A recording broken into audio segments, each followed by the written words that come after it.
Hello all, welcome back to the third episode of Theory Talkies.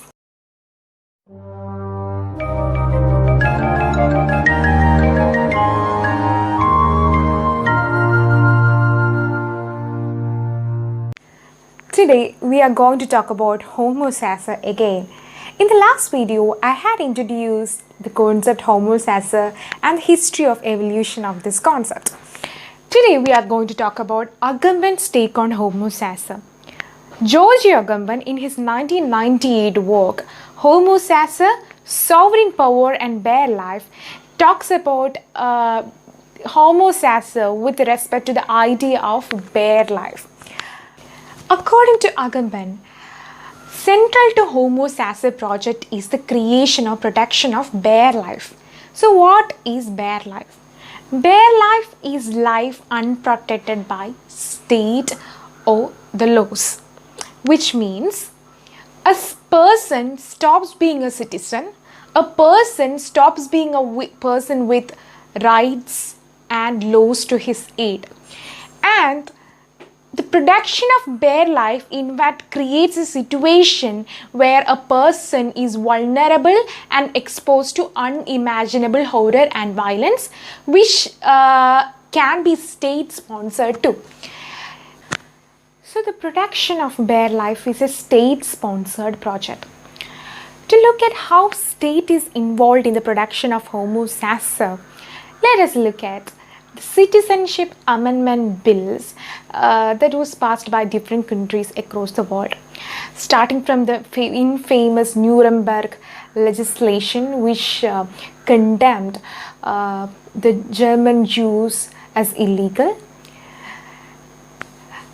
Citizenship laws in Myanmar, which branded Rohingya Muslims as illegal immigrants, occupants, and India's latest stint with Citizenship Amendment Bill are all cases in point where state collude with other forces to create bare life, to create bare human life which are exposed to violence, which are exposed to horrors, and to which the state is not responsible.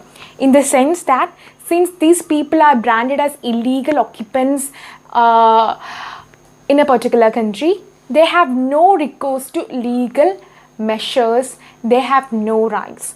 And it is this depoliticization of their existence which creates the Homo Sacer in contemporary world. So Homo Sacer in the contemporary world is characterized not by the ambiguity of the sacred, their relationship with God and all other factors, but it is rather defined by their double exclusion. Exclusion from the legal apparatus and exclusion from their society. Exclusion from the state to which they belong and exclusion from the society in which they lived for centuries. So now, let us look at the relationship between Homo Sacer and sovereign power. Sovereign power has the ability and power to dictate some life as worthless and others are worthy to be protected. To make this point more clear, let me give you an example. We have already talked about Homo Sacer as a person who can be killed by anybody.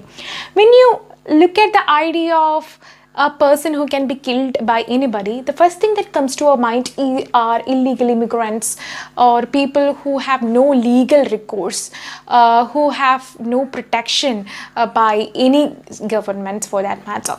But there are also a group of people who can be killed by anybody, or their profession demands that there is a constant threat to life. And this group goes by the name soldiers. They can also be killed by anybody. But they are not part of the Homo Sacer project because their lives or their deaths are considered to be sacrifices. Sacrifices for a noble cause, for a cause that is close to the cultural rhetoric or the nationalist rhetoric in that particular country. So this is where the idea of Homo Sacer becomes even more political and dangerous, because here the sovereign dictates some life can be killed but not sacrificed. For example, illegal migrants and the people who are considered to be illegal in their own home country.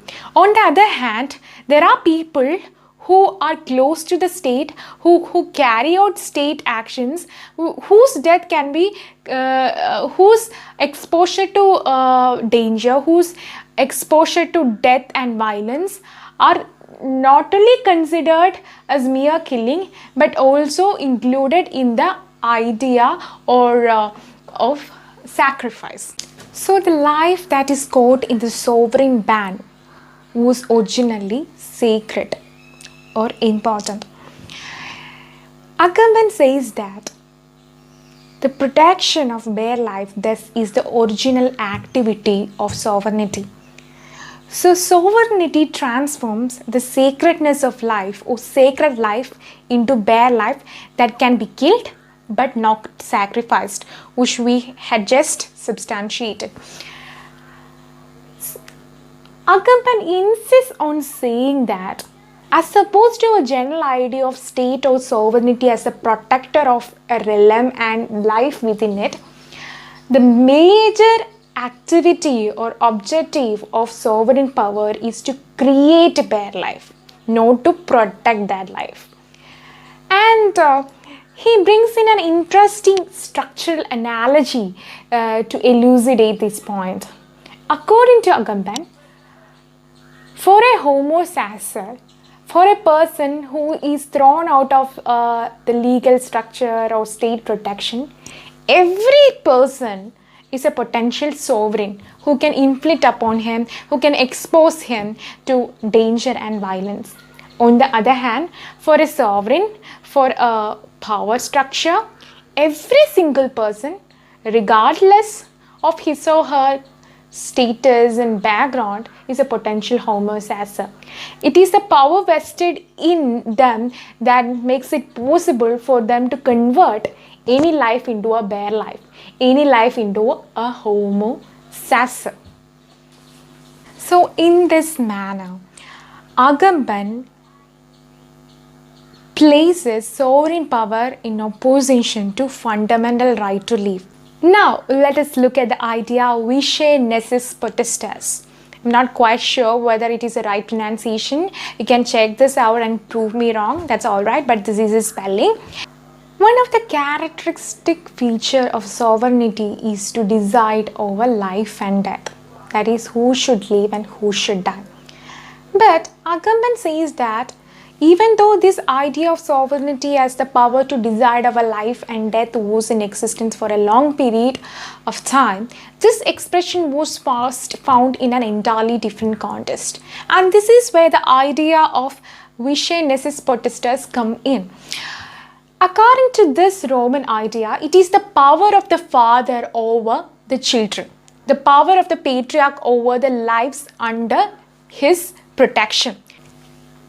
This power not only involves the power to protect, but also the power to destroy without any punishment. So, the father in ancient Roman period had the complete control over the lives of its dependents, and this interference over their life is so pervasive and dangerous that their life was not even safe.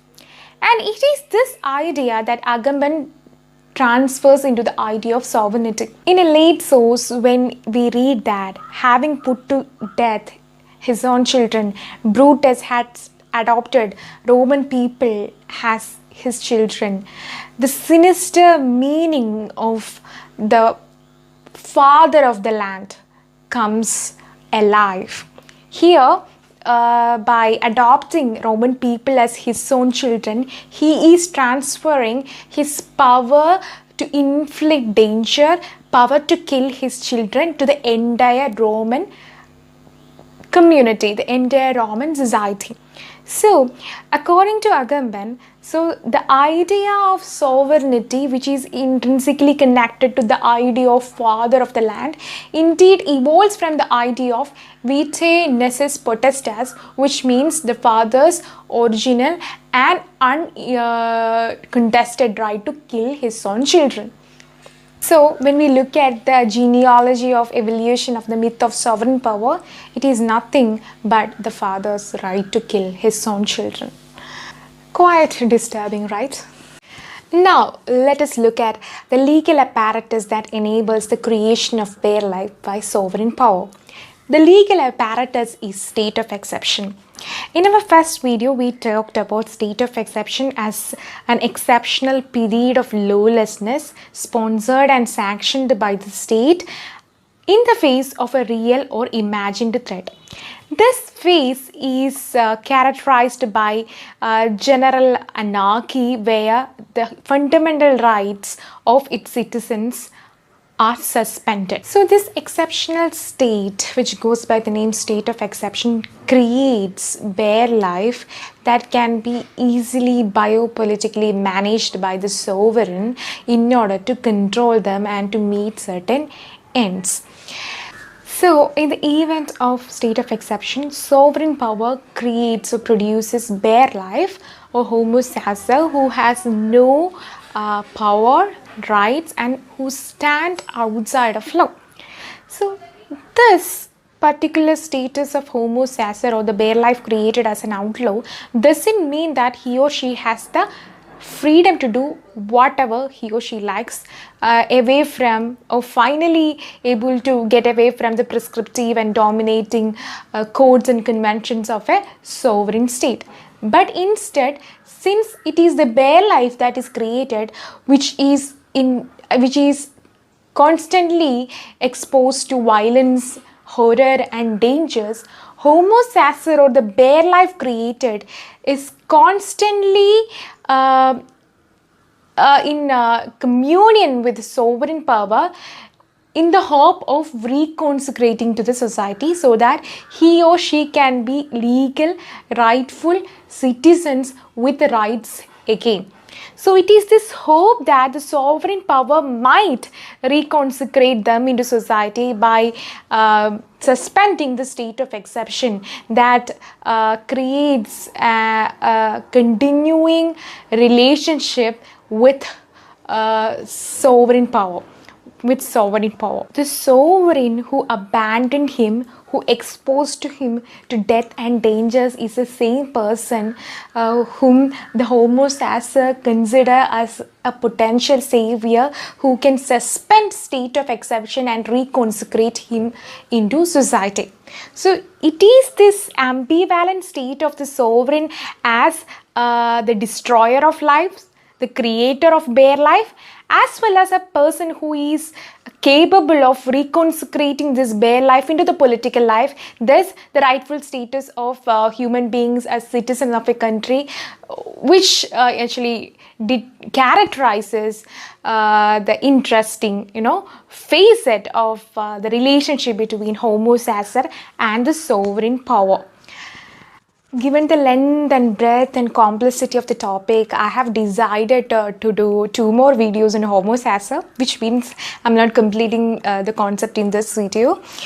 In the next video, we will be talking about other aspects which Agamben describes about Homo Sacer. So hope you understood whatever we discussed in this video.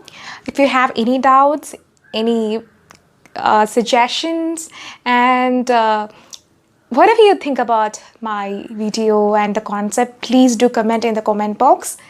Please do like, share, subscribe. This is Annie signing off. See you in the next video. Bye.